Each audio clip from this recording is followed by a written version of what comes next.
Hello, happy Mother's Day. I am I'm so excited about this day. It's a very special day for a lot of mothers and fathers who serve as mothers. If you can hear me, please say yes in the comment section. Say yes in the comment section. All right, I can't tell whether or not I'm on or not. I got a poem I usually recite on Mother's Day, and I, I'd like to do that for you. I think I got a response here. Oh, you can hear me. Excellent. I'm so glad. Yes, fantastic. Happy Mother's Day to all the mothers and serve as mothers. Happy Mother's Day to you as well. This is a special day. I have to say happy Mother's Day to Mamie Brown and happy Mother's Day to Dorothy Bell Rucker. Dorothy Bell Rucker, my birth mother, who gave me life, and Mamie Brown, who who taught me how to live life. God took me out of my biological mother's womb and placed me in the heart of my adopted mother. So I got a bonus. I got two mothers, and I'm not ashamed. I got two mothers, and I love them just the same. I want to read something to you. This goes out to all the mothers, and one of the things that some of the greatest mothers, like Mamie Brown, who never gave a child, never gave birth to a child. There's more to being a mother than giving birth. If you agree with me, put yes in the comment section. Put yes, and I want to read this poem for you. If you agree with me, all right. My sons, Calvin, he was a great mother. He served as mother and father for his two daughters, and my son Patrick, great fathers and mothers. They have single fathers. I mean, and they perform father and mother. And so there's some good men who served as fathers and mothers as well. I want to read this poem that every time I read this and recited this to Mama, she enjoyed it. And I want to recite this for you too, as well, and tell me if you enjoy it. For instance, and here's something else. After I read this to you, I want you to think about something. You know what I do on Mother's Day? I think about the things that I enjoyed most about my mother, her personality. And I'll get to that. But let me read this to you and tell me if this resonates with you. Just put up some flames if you like it, all right? So it's called My Mother. Here we go. Who ran to me when I fell and hurt myself and kissed the pod to make it well? My mother. Who sat and watched my infant head when sleeping in my cradled bed and tears of sweet affection shed? My mother. When pain and sickness made me cry, who gazed upon my heavy eye and wept for fear that I should die? My mother. Who taught my infant lips to pray and love God's holy book and day and walk in wisdom's pleasant way? My mother. And can I ever cease to be affectionate and kind to thee, who was so very kind to me? My mother? Oh, no, the thought I cannot bear. And if God pleased my life to spare, I hope I shall reward thy care. My mother, when thou art feeble, old, and gray, my healthy arm shall be thy stay, and I will soothe thy pains away. My mother. Put yes in the comment section if you enjoy that. One of the special moments when think about my mother, I when Mama became sick and I was a state legislator in Columbus, Ohio, and she made a statement that stayed with me. I got a call from my sister, and she, and I've told the story many times, told me that she said, Leslie, I need you to sit down now. And I asked her, I said, What's wrong with mama? Now, mama, she adopted 7 children, and I was the problem child. I was pre-saved. And I still am. Okay. I got more whoopings than all my brothers and sisters combined. You hear me? I mean, mom would have me go get a switch. She said, "Don't you bring back no small switch. You better bring back a big one." I could, I had to go get a good switch that she could whoop my behind because I was always doing stuff I wasn't supposed to do. I mean, the streets just call my name. I love the streets, and I came up during a time that, now mind you, I'm 77, so you had to be in the house before the street lights came on. Y'all don't know nothing about this. These millennials, they don't know. And when it started getting dark, mom would say, "Leslie, Wesley, Margaret Ann." She come outside calling. And boy, we had to start running home. And so me, I didn't run right away. I was a person who loved to play checkers. And the old men in the neighborhood, they loved to play me. And I beat them all. They would be lined up to play me, and I would beat them all. I just had that gift in playing checkers. And, and so I talk about this in my book, You Gotta Be Hungry. You can't make this stuff up. I don't know how old I was. I think maybe I was about 8 or 9. And I was ready to leave. And this man named Mr. Shorty, he wanted me to play him one more game. I said, "I can't go for another game. I got to go home, Mr. Shorty, or I'm going to get a whipping." He said, "Look, I knew you were going to say that when things start getting dark." He said, "I got something for you." And he reached down and he brought a little plant that he said he got from by the railroad track. He said, "If you put this in your pocket," he said, "I guarantee you, your mama won't whoop you." I said, "Even if I go home late?" "Nope, she's not going to whoop you." I said, "Okay, well, give me about 4 or 5 of those." I got them and I put them in my front pockets, my back pockets. I said, "Come on, let's play." And I continued to whoop it. I said, "Now it's getting too, I got to go now. I'm going to play you one more time. I'm going to whip you and then I'm going to go." And they were lined up to play me because I talk a lot of trash, when I was playing. Like I brought a card game to the United States called Bid Whist. I run Boston's on you and talk stuff to you. But y'all don't know nothing about that. The millenniums don't know anything about Bid Whist. So anyhow, it used to be called Idwist, but because my last name is Brown, they put a B in front of it, call it Bidwist. But whatever. So anyhow, so I went home, and as I was approaching the house, Margaret Ann Rand said, "Leslie, I don't know where you've been, but Mama sent me to look for you." And she said, "Mama, go tear your behind up." So, and she said, "It's good for you. I'm happy you gonna get a whipping." And the reason she was happy, Mama had given her $10 to go to the store. Not during that time, $10 a lot of money, and she lost the $10.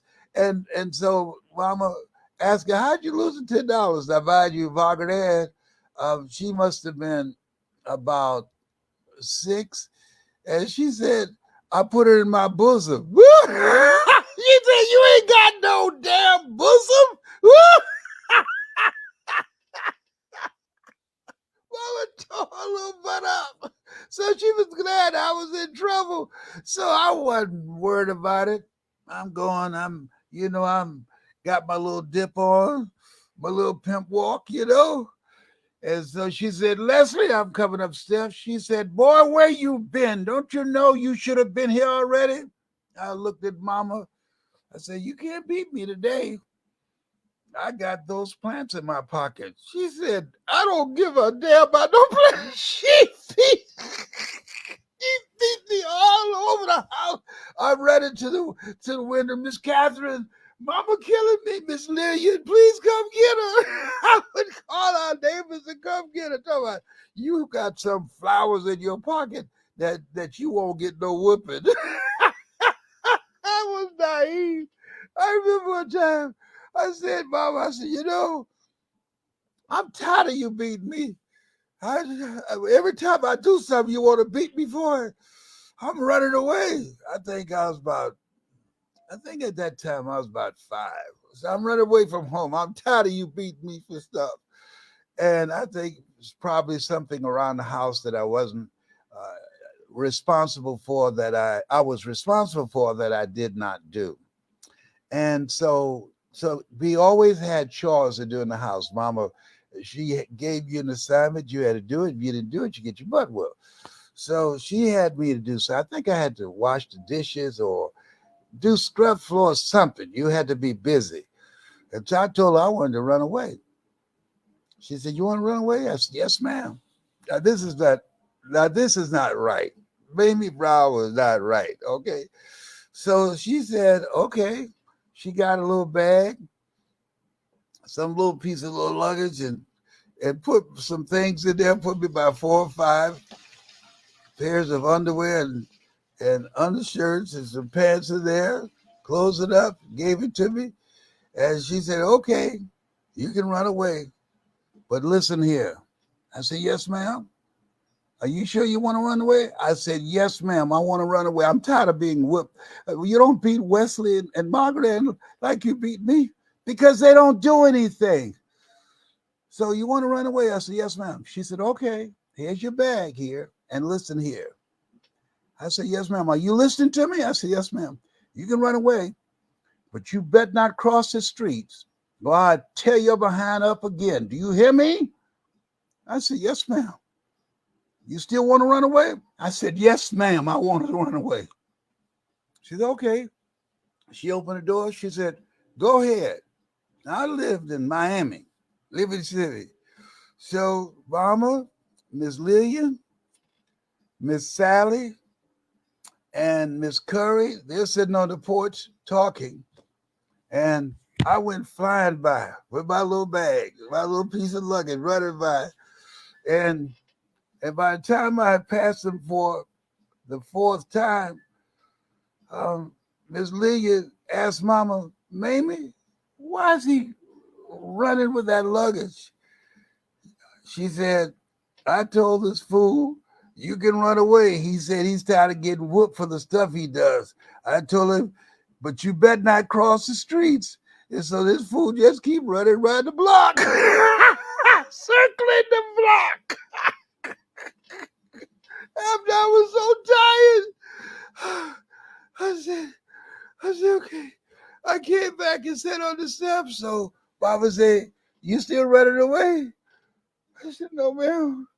No, ma'am. I'm ready to come in the house now. So Miss Sally and Miss Lillian, they cracked up, said, baby, you are not right. You are not right. She said the fool didn't know what running away was. Maybe that's why they labeled me educable, mentally retarded. My mother, she's a trip. I got to tell you another story. I want you to text me something funny you remember about your mother, okay? Uh, I tell you, one day, Wesley and we found the cigarette butt and we wanted to smoke. So I got it. And during that time, they have filters. And Mama, every morning, Mama, she left here at 89. She smoked a Lucky Strike, unfiltered Lucky Strike, and she drank a cup of coffee and she loved Canadian bacon. That's what she did every morning. She got her Lucky Strike, and one day she threw one down and wasn't completely burnt out. And she caught me and Wesley in the front trying to smoke this Lucky Strike. I give Wesley a puff and we would be coughing. So Mama said, oh, y'all want to smoke? No, man, we don't want to smoke. No, man. uh, Wesley found that on the ground, and he gave it to me. Wesley said, no, I didn't. He found it, Mama, and started smoking on it. He gave it to me. So we both lying, right? So she'll tell y'all what. I want you, Leslie, you go to the store. Wesley, you go with him. Go down to Richards. That's the name of the grocery store. And you get a pack of Lucky Strikes. Wesley, you get a pack of Lucky Strikes and bring them back home. I said, yes, ma'am. So we came back home. We came back. So Mama, she's sitting on the porch. And she got a strap. She got her belt this time. And she had 2 glasses of water. So she said, y'all want to smoke? I said, no, ma'am, I don't want to smoke. Yes, you do. Yes, you do. She said, here's what I'm going to do. She said, I'm going to split these up. She took 1 pack and split it up between the 2 of us. And then she said, here's what you are going to do. The other pack, she split it up between us. She said, I want you to smoke one. This ain't right. They arrested her for child abuse. We had to smoke one and we had to eat one. So we had to smoke. Mama, I don't want to smoke anymore. Yes, you do. Yes, you do.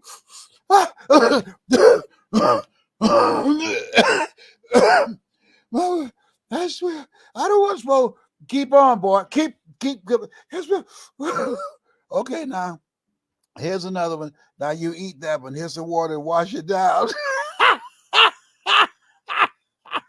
why I never smoke. I don't smoke no reefer. I don't smoke nothing. You hear me? When you have to smoke one and you had to eat one and wash it down with some water, Wesley, to this day, my twin brother, neither one of us ever thought about smoking after you smoke one and eat one. That's an anti-smoking program that should be instituted for a lot of peoples. That's one of the funny things I remember about my mother. Who does that?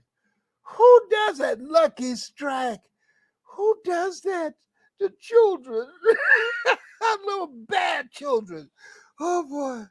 Oh, I wish I could hear people voices and tell me stories about something you remember funny about your mother.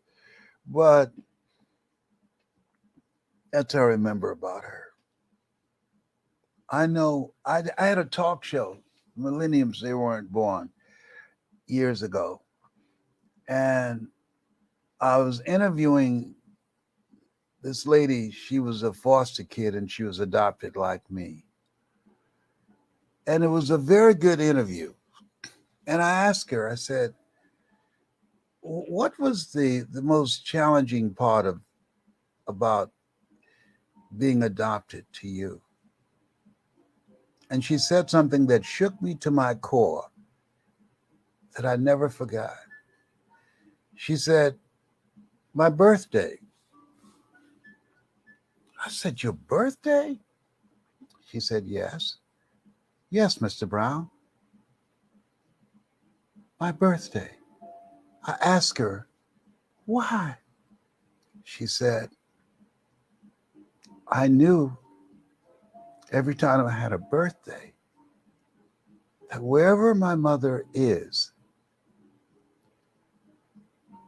on my birthday, she thought about me.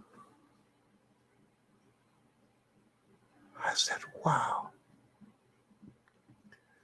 I said, I never thought about that. She said, yes. That was the close of my show. I said, ladies and gentlemen, thank you very much for watching the Les Brown Show. This has been Mrs. Mamie Brown's baby boy. I left the studio and I went into my office. I said, Wesley, I called my twin brother. He said, what is it? I said, you know what? He said, what? I said, every February the 17th, Our mama think about us. He said, what? I said, our mama think about us. On our birthday, she thinks about us. He said, you know what? I said, what? He said, you need to do some push-ups. And hung up. He was angry. I called back. I said, did you hang up on me? He said, yes. I said, why? I hate them. Our mother and our father. How can you hate somebody that you don't even have a face? We've never seen them. We don't know what was going on in their life that she had to give us to mama.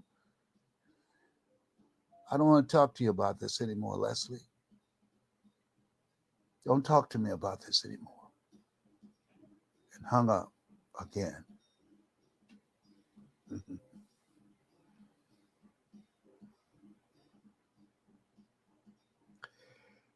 I cannot tell you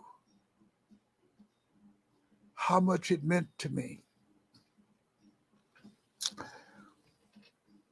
when my oldest son did a search for our birth mother. Mamie Brown, first of all, let me get you straight here. Mamie Brown will always be my mama. Sometimes you don't know you're missing something until you find it. When my birth son located my birth family in Gainesville, Georgia, and I saw Doc Oliver Randolph, a picture of my father,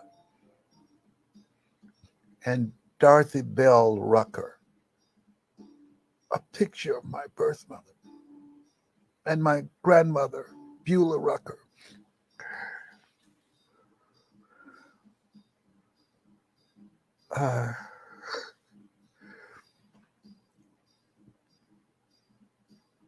At 76, just last year. I can't tell you what that meant to me. And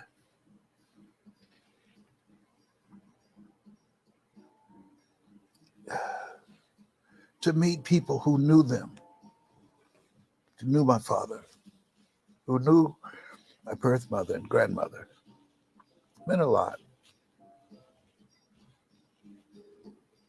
And we have no idea, these young people today,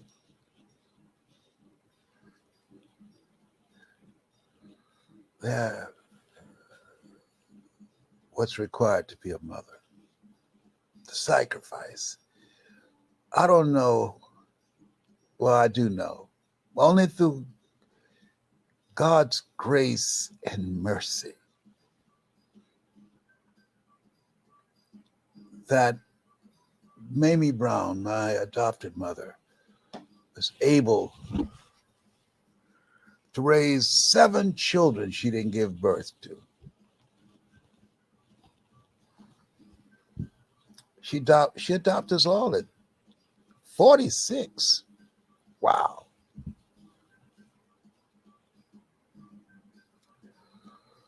Wow.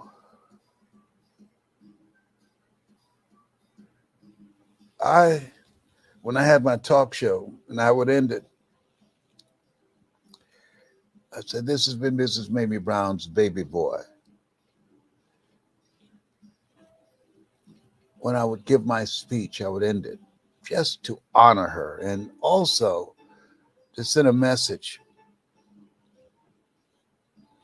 to young boys, young men, to respect their mothers.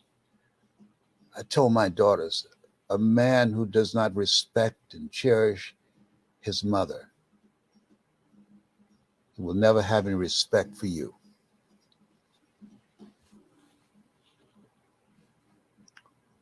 Trust me on that.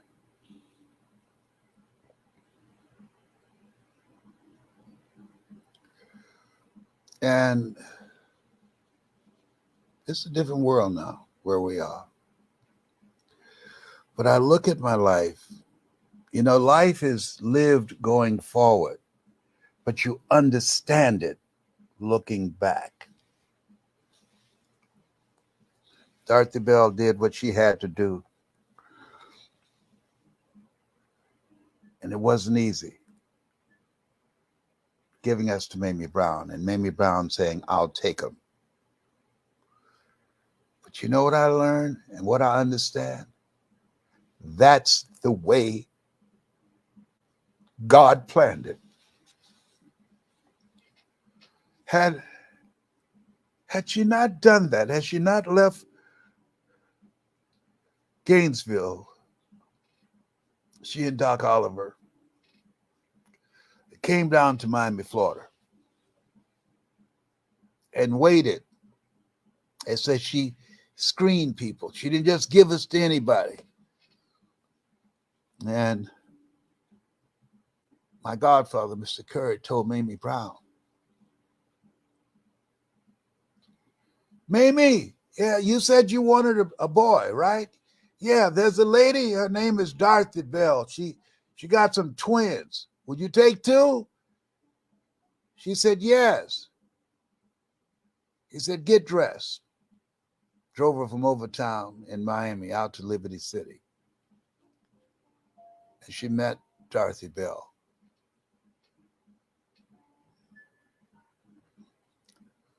And Mr. Moss said, Mama asked her, are you the lady, ma'am, that will take my boys and take good care of them? And Mama said, yes. Mr. Moss took us out of Dorothy Bell's arms and put us in the arms of Mamie Brown. And he said that Dorothy Bell got up in her face and looked at her maybe for about 4 or 5 minutes. You sure you're going to take care of my boys? You sure? She said, yes. I've never had any children.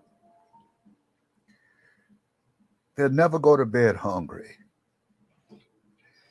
They will always have clothes on their back and a roof over their head. I swear to God. She said, I'll take good care of them. Mr. Moss said, Dorothy Bell Rucker got closer and looked her in the eyes. And he looked at Mr. Moss and said, I believe her. And he said, Dorothy Bell said, go. Go now. Go. Mama turned and started walking with us, and Dorothy Bell followed her all the way to the car. And when they got in the car, she leaned over and kissed us one last time.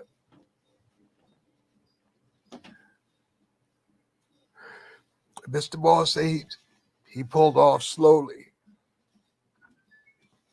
And then he heard a scream, wait, wait. And he said, Mama asked him, you think she changed her mind? He said, I don't know. And he said, Dorothy Bell came to the car window and said, are you sure you're going to take good care of him? And she said, yes, I swear to God I will. And he said, she hit the car. Go, Mr. Moss, go.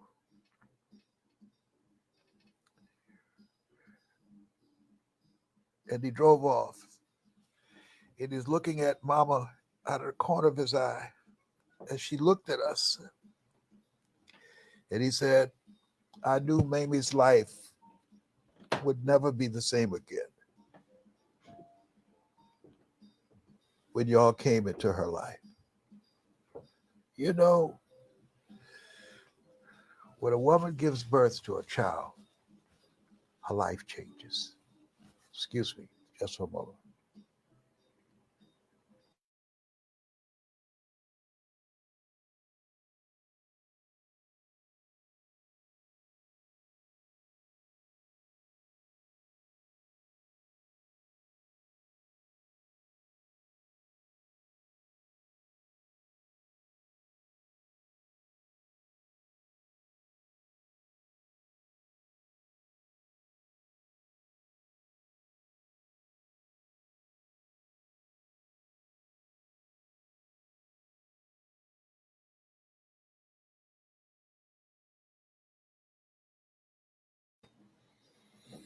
I had to get myself together.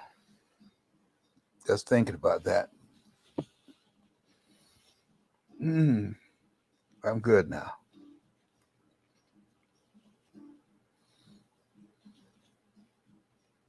This thing called life. Isn't it something? If you agree with me, put yes in the comment section. If you agree with me,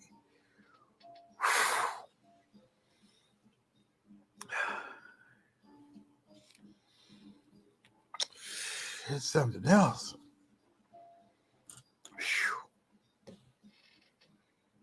I know why Paul say, pray unceasingly. Unceasingly.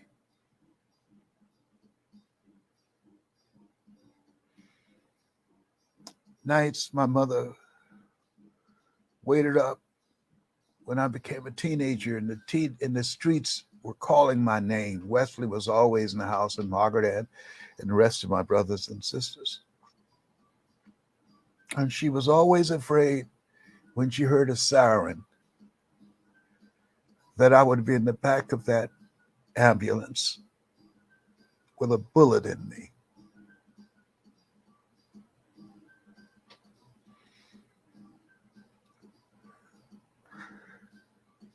There's something else about Mamie Brown. I never had a key to the house. I had to go around and I had to knock on the window and stand to the side and knock on the window. Why? Because Mamie Brown, who was raised in Stewart, Florida, very racist area of Florida, Klan country, she slept with a gun on the nightstand. So you didn't come. You would just go up. First of all, you didn't have a key, and you had to knock on the side. You had to sit on the side, stand on the side, and knock on the door. Mama, it's me. Okay, I'm coming. And she had come and opened the door for you. I knew when Mama was going, when the last day of her life, when she reached in her bosom, she always kept money in her bra and gave the money to Margaret Ann.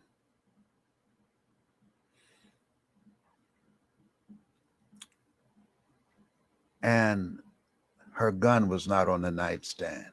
It was in the drawer. I knew Mama was going to go that day. Mamie Brown, she covered the ground she stood on. What are 3 things you remember most about your mother? I asked a friend of mine named Rick, and it was similar to my mother. My mother had a sense of humor. She loved laughter. She was very funny. She always told jokes. Always told jokes. She was very funny. I got to tell you one of the most embarrassing moments with my mother. I was a disc jockey in Columbus, Ohio. Sunday morning, Mother's Day came on Sunday. So during that time, you couldn't push a button to delete if somebody said something inappropriate. And Mama used to curse. I'm just telling you, just keeping it real. So I called Mama. I was playing a song. It was by Aretha Franklin. And the song was entitled, There's Nothing as Beautiful as a Mother's Love, on Columbia Records. Alexa, play There's Nothing as Beautiful as a Mother's Love by Aretha Franklin on Columbia Records. Should I play music by Aretha Franklin? Yeah, There's Nothing as Beautiful as a Mother's Love. I don't know if Alexa has this. Do you have that? Alexa, play Aretha Franklin, a mother. There's nothing as beautiful as a mother's love. Let me see if she has that. Aretha Franklin from iHeartRadio.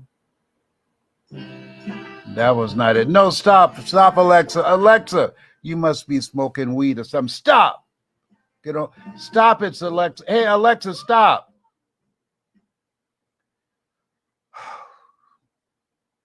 You know, crack kills. I told her to play There's Nothing as Beautiful as a Mother's Love. That's an incredible song. Aretha Franklin used to be on Columbia Records. That's Respect. That's on Atlantic Records. Well, anywho, what was I just did? So anyhow, yeah, I was disc jockey in Columbus, Ohio. So I'm playing this song by Aretha Franklin. There's nothing as beautiful as a mother's love. And it's in the summer. Mom in Miami, I'm in Columbus, Ohio. So I'd call my mother and I'm on the air and the audience can hear her voice. So I said, Mama, this is me. She said, I hear you, Leslie. What you doing? I said, I'm doing um, the things I used to do. I'm just working and I'm doing my radio show and I'm doing a tribute to mothers. And I said, how you feel today? She said, child, it's hot here. She said, I'm sweating like a whore in church. I said, Mama, I'm on the air. I'm on the air. You can't say those kind of things on there. She said, hell, you should have told me.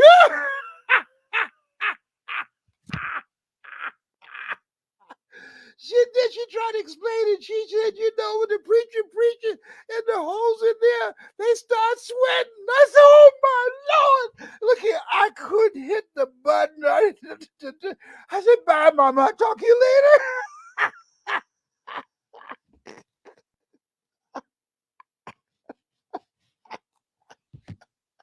You can't make this stuff up.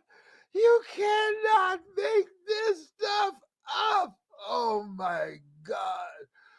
Mama had a sense of humor. Do you hear me? And my mother loved to cook, just like Rick's mother. She loved to cook. She loved to laugh. She loved to cook.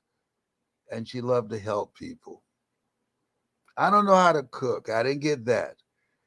But I love to laugh. And I love to make you laugh. And I love to help you. I love to help people. Mama would help strangers. My kids have a lot of resentment for me to this day because I help people.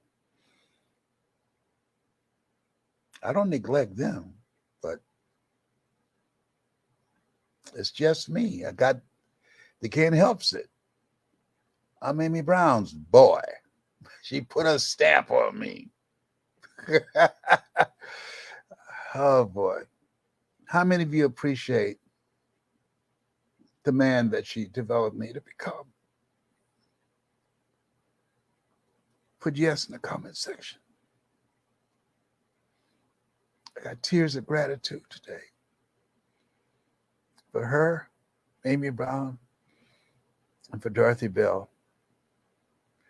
One of my cousins said that she worked real hard with kids, Dorothy Bell. She loved children. And she said, no, you know, life is lived forward, but you understand it looking backwards. And Tiffany, who was mentored by Dorothy Bell from kindergarten until she went off to college, she says, now I understand why she poured so much into me and the other kids. Dorothy Bell loved children. She loved children. And so did Beulah Rucker. The Rucker Museum is named after her in Gainesville. My mother could bake a sweet potato pie so good you couldn't eat it with your shoes on because you had to wiggle your toes. Let me tell you something. When Mama baked the sweet potato pie, the word went out in the neighborhood, Mamie cooking today, she baking some sweet potato pies and lemon and chocolate cake, chocolate coconut cake. Boy, Mama could bake. You hear me? She worked at M&M Cafeteria downtown Miami. Mr. Morrison, wow.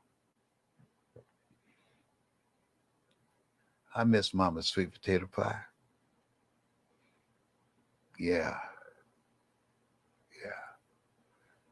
Tell me, what are you grateful for today? As you think about your life and think about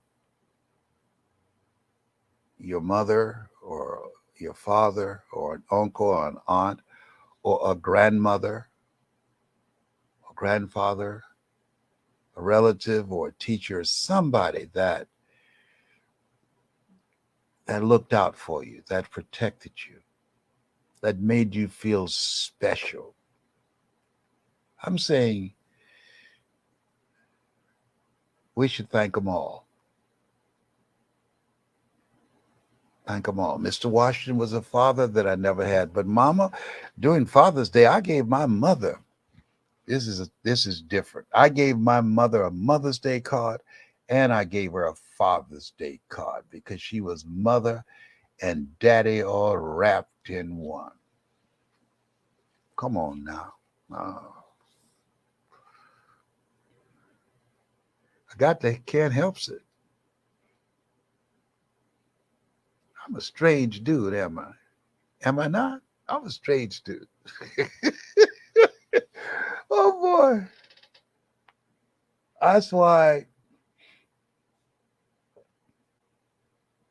I am so grateful to still be here. I believe that God has spared my life, and as I said, life is live forward, but you understand it looking backwards. And the fact that I'm still here at 77, that I have not fulfilled my assignment that God has placed on my life. I've overcome a lot. Fourth stage cancer. I'm still here 29 years later. I've overcome a lot because of God's grace and mercy. And I feel why I'm driven and called to train speakers because I learned how to tell stories massaging my mother's ankles. Mama, her ankles are swollen from arthritis. Maybe that's I have a foot fetish. I love to massage feet. I do. That's how I captured a certain person and I became a conductor. I ain't gonna go there. I ain't going there. But anyhow,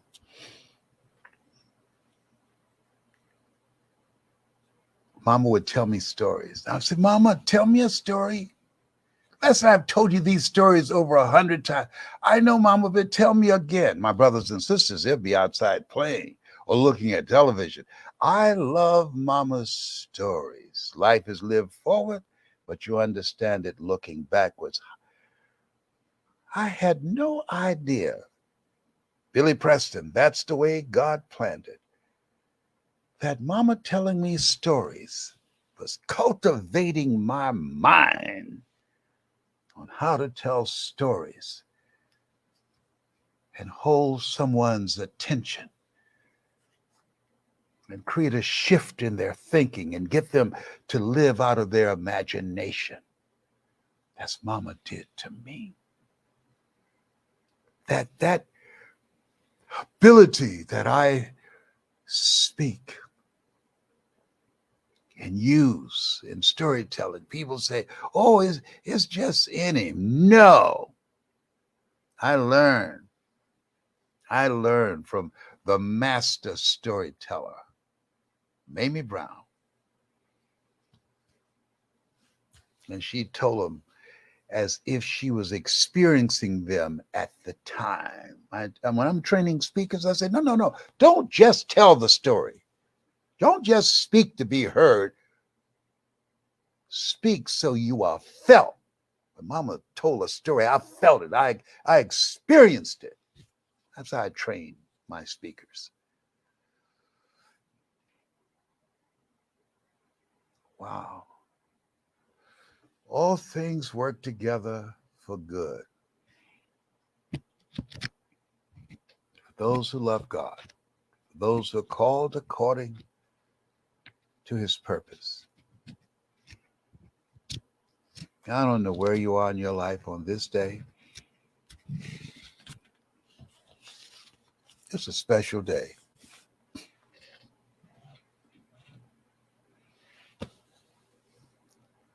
Happy Mother's Day to all the mothers and fathers and uncles and aunts and grandmothers and friends and teachers and relatives and neighbors who serve as mothers. Happy Mother's Day to you as well.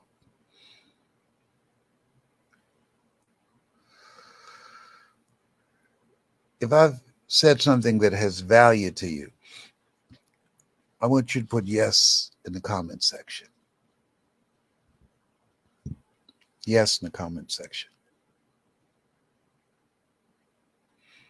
And you know something?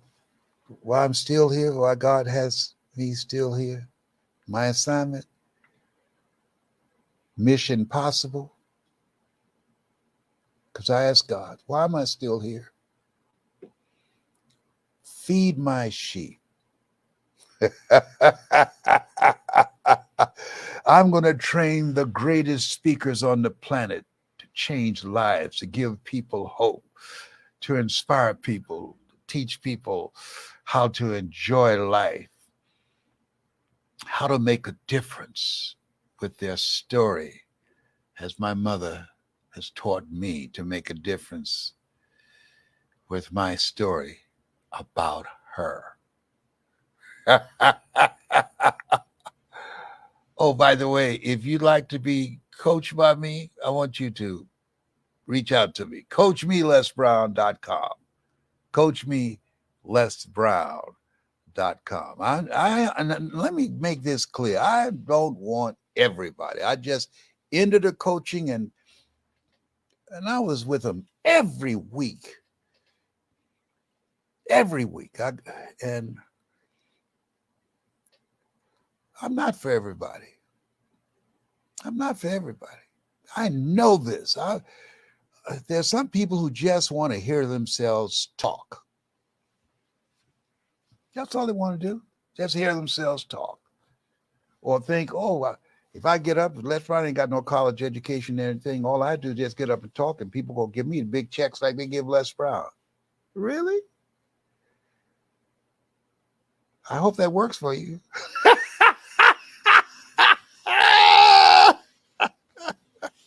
I had a reason. I wanted to take care of my mother.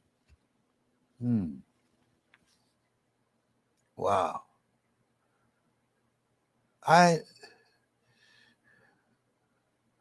In my pre-saved years, when I got up this morning, I'm transparent. I had to call my baby's mothers. I didn't say mama. I had to make these phone calls. One time I got the flowers mixed up. Remember, I was pre-saved. The Lord said, be fruitful and multiply. I was pre-saved and I took him seriously. Boy, you... No, you didn't go there. Yes, I got 5 boys and 5 girls. I was pre-saved.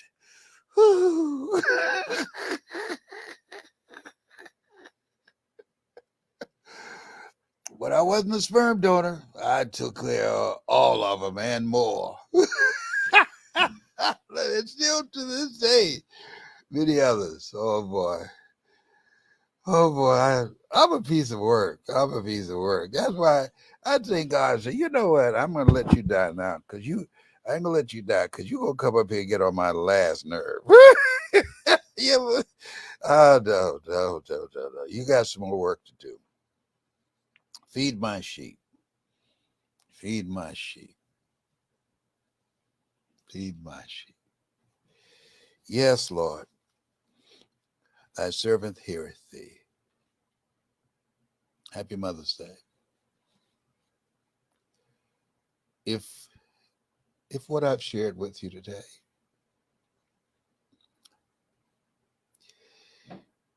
and it had some value for you, text me in the comment section and say, yes, Les. Yes. And if you If you feel that you're called to tell stories to change lives, to make a difference, and increase your cash flow,